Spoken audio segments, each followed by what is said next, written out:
Múzeum Kysuckej dediny dnes patrilo regrútom. Folkloristi tam predviedli, ako to v minulosti vyzeralo, keď boli mládenci nútení odísť na vojnu s tým, že ani nevedeli, či sa ešte niekedy vrátia k svojim blízkym.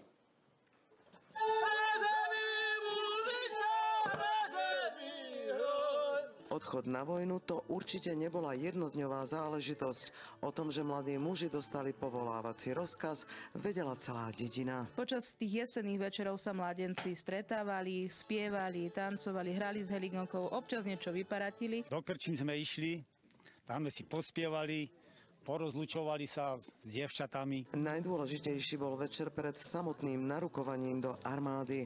Bola to emotívna rozlúčka. Keď už mali marširovať na tú vojnu, tak večer bola taká veľká slávnosť, s rodinou posedeli.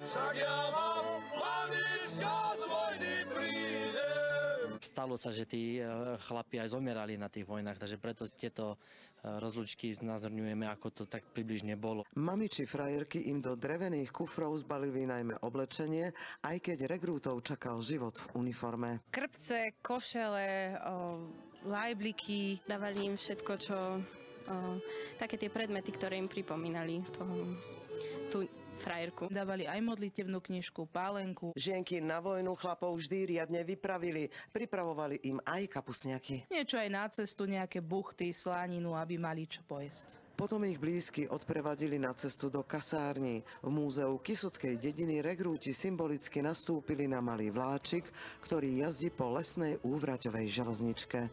Iveta Marešová, televízia Joj.